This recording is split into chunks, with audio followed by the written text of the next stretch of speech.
बिस्मिल्लाहिर्रहमानिर्रहीम एंड अस्सलाम वालेकुम। आज के इस वीडियो में हम डिस्कस करेंगे वॉइस क्या होते हैं और साथ के साथ हम जानेंगे active voice and passive voice. यकीन माने कि एक्टिव और पैसिव वॉइस के कॉन्सेप्ट को लेके आज तक जिसको जो कन्फ्यूजन थी वो आज की वीडियो देखने के बाद उनकी ये कन्फ्यूजन दूर हो जाएगी और अपनी पूरी लाइफ में वो कभी भूलेंगे नहीं कि एक्टिव और पैसिव वॉइस कौन से टेंस होते हैं। वॉइस को आप इस तरीके से समझो कि एक्टिव ऐसे टेंसेस होते हैं जो कि एक्टिव होते हैं और पैसिव ऐसे टेंसेस होते हैं जो कि एक चीज़ को दूसरे तरीके से कहा जाए। फॉर एग्ज़ाम्पल, आप एक एग्ज़ाम्पल दो फिर मैं आपको समझाती हूँ। जैसे कि my boss likes to save money. अब यहाँ पर सब्जेक्ट यूज़ किया गया है, वर्ब यूज़ किया गया है और आपका यहाँ पे ऑब्जेक्ट है।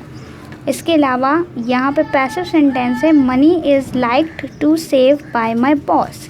अब यहाँ पर एक चीज़ समझते हैं, एक्टिव मीन्स एक्टिव, यानी कि सब्जेक्ट बता रहा है कि जो बॉस है उसको जो है वो मनी जो है सेव करना पसंद है। और यहाँ पे पैसिव में बता रहा है मनी सेव करना जो पसंद है मेरे दोस्त को। यानी कि इन्होंने क्या किया, यहाँ पर जो है उन्होंने अपनी बात आगे पीछे कर दी। यानी एक्टिव का जो सब्जेक्ट था वो और जो ऑब्जेक्ट था वो सब्जेक्ट अपनी जगह पे है और ऑब्जेक्ट अपनी जगह पे है, लेकिन ऑब्जेक्ट था एक्टिव का वो पैसिव का सब्जेक्ट बन गया और जो एक्टिव का सब्जेक्ट था वो पैसिव का ऑब्जेक्ट बन गया। जैसे कि यहाँ पर माय बॉस। एक्टिव और पैसिव वॉइस को सबसे अच्छे तरीके से इस एग्जाम्पल के थ्रू समझते हैं। अब ये देखिए, यहाँ पर मैंने एक एग्जाम्पल मेंशन की है कि Ahmad writes a letter. Passive voice में यही लेटर है जो कि है a letter is written by Ahmad. अब ये देखिए, जब हम एक्टिव और पैसिव वॉइस की बात करते हैं तो एक्टिव वॉइस वो सेंटेंसेस होते हैं जिसमें जो सब्जेक्ट है यानी कि जो काम कर रहा है उसके बारे में बात हो रही होती है। सीधा सीधा बताया जाता है कि अहमद खत लिखता है, ठीक है। अब पैसिव वॉइस में जो है अब इसी चीज़ को उलट करके बताया जाता है को, यानी कि सब्जेक्ट बिल्कुल एंड में लिखते हैं और ऑब्जेक्ट पहले लिखते हैं। अब जो एक्टिव वॉइस है इसका जो सब्जेक्ट है वो इंटरचेंज हो जाएगा इसके ऑब्जेक्ट से और इसका जो ऑब्जेक्ट है वो इंटरचेंज हो जाएगा इसके सब्जेक्ट से। यानी कि इसको आप इस तरीके से समझ सकते हो, यानी कि ये एक्टिव सेंटेंसेस हैं, ठीक है, और ये पैसिव है। अब इसको इस तरीके से यहाँ पे समझिए, इसका जो सब्जेक्ट और ऑब्जेक्ट है और तो वो पैसिव में क्या होगा, इसका ऑब्जेक्ट बन जाएगा पहले और ये सब्जेक्ट आ जाएगा बाद में। सब्जेक्ट एंड में आएगा और इसका जो एंड का ऑब्जेक्ट है वो बाद में आएगा, ठीक है। इस तरीके से ये एक्टिव और पैसिव की जो है वो कंडीशंस होती है। ये कंडीशन एक्टिव की है और ये कंडीशन पैसिव की है, ठीक है। अब एक्टिव वॉइस और पैसिव वॉइस को समझने के लिए हमें कुछ रूल समझने बहुत ज़रूरी हैं। अब यहाँ पे हमारा रूल नंबर 1 क्या कहता है, हमारा रूल नंबर 1 कहता है जो एक्टिव का सब्जेक्ट है वो और जो ऑब्जेक्ट है वो पैसिव का ऑब्जेक्ट, यानी कि जो ऑब्जेक्ट हमारा एक्टिव में एंड में है वो हमारा ऑब्जेक्ट जो है फर्स्ट में आ जाएगा पैसिव में, और जो सब्जेक्ट एक्टिव का हमारा फर्स्ट में है वो हमारा आ जाएगा एंड में। यहाँ पे हमारा ये वाला रूल अप्लाई होगा जिसकी हमने अभी बात की थी। रूल नंबर 2 हमारा कहता है कि ऑब्जेक्ट जो है पैसिव बनाते हुए यूज़ होगा, उसके साथ साथ हम इसमें पैसिव वॉइस में यानी पैसिव वॉइस बनाएंगे तो उसमें एक और चीज़ ऐड करेंगे जो कि है बाय। और पैसिव सेंटेंसेस में हमेशा हम जो यूज़ करेंगे वो यूज़ करेंगे वर्ब की थर्ड फॉर्म। अब रूल नंबर 3 समझने से पहले हम कुछ और चीज़ें समझते हैं, फिर हम बिल्कुल रूल नंबर 3 समझेंगे। अब यहाँ पर देखिए, जब भी हम पैसिव बनाते हैं, एक्टिव से पैसिव बनाते हैं तो हमें कुछ वर्ड्स जो है वो एक्सचेंज भी करने होते हैं। जैसे अगर एक्टिव में आई है तो पैसिव बनाते हुए वो मी कन्वर्ट हो जाएगा, अगर यू है तो वो यू ही रहेगा। अब यहाँ पर 2 वर्ड्स हैं जिनको मैंने रेड मार्क किया हुआ है, ये रेड मार्क आप भी कर लो। आप इसका स्क्रीनशॉट भी ले सकते हो और स्क्रीनशॉट लेके आपको ये समझने में बहुत आसानी हो जाएगी। अब शी जो है वो एक्टिव में रहेगा तो उसको कन्वर्ट हम हर में भी करते हैं। उसके साथ साथ दे होगा वो देम में चेंज हो जाता है, और यहाँ पर वी अस में चेंज हो जाता है पैसिव में, ही हिम में चेंज हो जाता है, इट की जगह ही रहेगा, और डब्ल्यू एच ओ हु हुम, और हुम में चेंज हो जाता है। ये हमारे कुछ ऐसे वर्ड्स हैं जो कि ये वाले एक्टिव में होते हैं और ये वाले हम पैसिव में चेंज करते हैं। इसी तरीके से ये हमारे एक्टिव में रहते हैं और ये हम पैसिव में चेंज करते हैं। रेड मार्क वाले जो हाईलाइटेड हैं ये और ये वाले, तो ये दोनों जो है वो चेंज नहीं होते, इसीलिए मैंने इनको रेड मार्क किया हुआ है। अब बिल्कुल हमने यहाँ डिस्कस किया था चेक टेंस और हेल्पिंग वर्ब। अब आप ये चार्ट देख सकते हो, यहाँ मैं आपको बिल्कुल सिंपल टेंस की बात करूँगी, simple present tense, simple past tense और सिंपल फ्यूचर टेंस। अब यहाँ पे हम इनकी डिस्कशन करेंगे। जैसे कि ये एक्टिव टेंस है, एक्टिव टेंस में सिंपल प्रेजेंट टेंस में हम सब्जेक्ट लिखते हैं, फिर वर्ब की फर्स्ट फॉर्म और ऑब्जेक्ट। पैसिव बनाते हुए जो सब्जेक्ट एक्टिव का है वो स्टार्ट में आएगा और फिर इसके हेल्पिंग वर्ब होंगे इज़, एम, आर।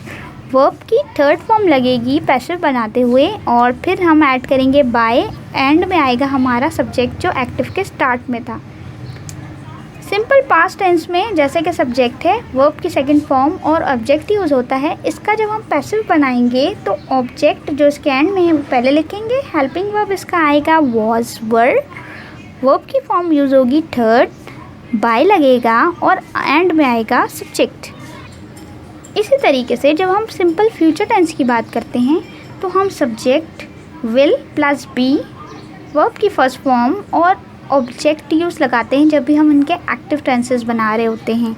जब हम पैसिव टेंसेस की बात करते हैं तो इसमें ऑब्जेक्ट यूज़ होता है, इसके एंड का, इसका स्टार्ट का, then helping verb will be, उसके बाद वर्ब की थर्ड फॉर्म यूज़ होती है, बाय लगाते हैं और सब्जेक्ट लगाते हैं। ये बात आप बिल्कुल लिख लो कि जब भी आप पैसिव टेंसेस बनाओगे उसके अंदर आपने थर्ड फॉर्म की यूटिलाइजेशन करनी है और साथ के साथ बाय भी लगाना है। ये पैसिव टेंस की सबसे बड़ी निशानी है, इससे आप जान सकते हो कि ये पैसिव टेंस है। ठीक है, अब ये जो हमने लास्ट पॉइंट जो डिस्कस नहीं किया था जिसमें लिखा था कि चेक टेंस और हेल्पिंग वर्ब, तो वो ये कंडीशन थी कि आपने टेंस चेक करना है कि वो कौन सा है, आइदर सिंपल है, सिंपल प्रेजेंट है, सिंपल पास्ट है या सिंपल फ्यूचर है, ये देखेंगे। और उसके बाद हम ये देखेंगे यानी कि एक्टिव टेंसेस देखेंगे, उसमें वर्ब की कौन सी फॉर्म यूज़ हुई है। अगर फर्स्ट फॉर्म यूज़ हुई हुई है तो हम इज़, एम, आर लगाएंगे। अगर सेकंड फॉर्म यूज़ हुई हुई है तो हम हेल्पिंग वर्ब वॉज, वर लगाएंगे। अगर विल बी यूज़ हो रहा है तो हम इसका विल बी ऐसे के ऐसे उठा के उसे लगा देंगे। अब ये कुछ एग्जाम्पल्स हैं जो कि एक्टिव और पैसिव टेंस की हम यहाँ डिस्कस करेंगे।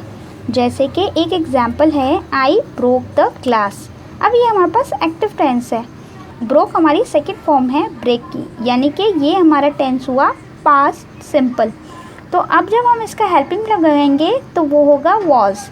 तो इसका जो एंड का, जो बिल्कुल एंड का जो होगा द ग्लास, वो हमने लिख दिया स्टार्ट में पैसिव बनाने के लिए अकॉर्डिंग टू आर फॉर्मूला, हमारा चार्ट के अकॉर्डिंगली। तो द ग्लास, हेल्पिंग वर्ब आ गया वॉज, थर्ड फॉर्म ब्रोक की होगी ब्रोकन, फिर हमने पैसिव बनाने के लिए लगाया बाय और फिर हमने एंड में लगाया me. The glass was broken by me. अब यहाँ पे आप देखो आई चेंज हो गया किस में, मी में, अकॉर्डिंग टू हमारे इस रूल के। आई हमारा किस में चेंज होना था, मी में चेंज होना था, और हमारा जो थर्ड फॉर्म और बाय हमने जो लगानी थी वो हमने यहाँ इस एग्जाम्पल में लगाई है। तो हमने आई को चेंज कर दिया मी में, इस तरीके से चेंजिंग होती है। अब यहाँ पे एक और एग्जाम्पल देखो, मैनर्स रिवील्स कैरेक्टर, ये हमारा है एक्टिव वॉइस। अब रिवील्स है, एस एडिशन हुआ है वर्ब की फर्स्ट फॉर्म में, इसका मतलब है कि ये प्रेजेंट सिंपल है। तो इसको जब हम जब पैसिव वॉइस बनाएंगे तो आप देखो बिल्कुल एंड में जो कैरेक्टर है, ऑब्जेक्ट है हमारा, वो हमने स्टार्ट में लिख दिया और इज़ रिवील्ड, हेल्पिंग वर्ब हमारा आ गया इज़, और थर्ड फॉर्म हमारी रिवील्स की हो गई रिवील्ड। पैसिव वॉइस बनाने के लिए बाय की एडिशन की है बाय, और बिल्कुल एंड में आ गया मैनर, यानी कि character is revealed bye manner. ये हमारा हो गया पैसिव वॉइस।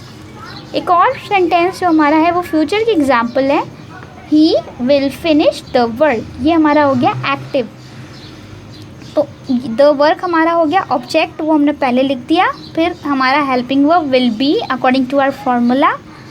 फिर फिनिश की थर्ड फॉर्म हो गई फिनिश्ड, बाय हमने लगाया पैसिव वॉइस बनाने के लिए, और ही चेंज हो गया हिम में, ही चेंज हो गया हिम में, ही चेंज हो गया हिम में किसके अकॉर्डिंगली, यहाँ पे देखिए ही चेंज हुआ था हमारा हिम में, और ये हमारा बन गया the work will be finished by him. तो ये थी हमारी कुछ एग्जाम्पल्स जो कि हमने डिस्कस की हैं। उसके अलावा ये हमारे एक्टिव पैसिव वॉइसेस हैं जो कि हमने आज डिस्कस किए हैं। उम्मीद है कि आप लोगों को समझ आ गए होंगे, और इस चार्ट से और ये जो हमारा ये वाला चार्ट है, इससे आपको बहुत अच्छे से समझ आ गया होगा कि हमारे एक्टिव पैसिव वॉइस जो है वो हम किस तरीके से बनाते हैं। उम्मीद है कि ये वीडियो आपको बहुत अच्छी लगी होगी। अगर आपने इस चैनल को सब्सक्राइब नहीं किया है तो आप लोग अभी कर लीजिए।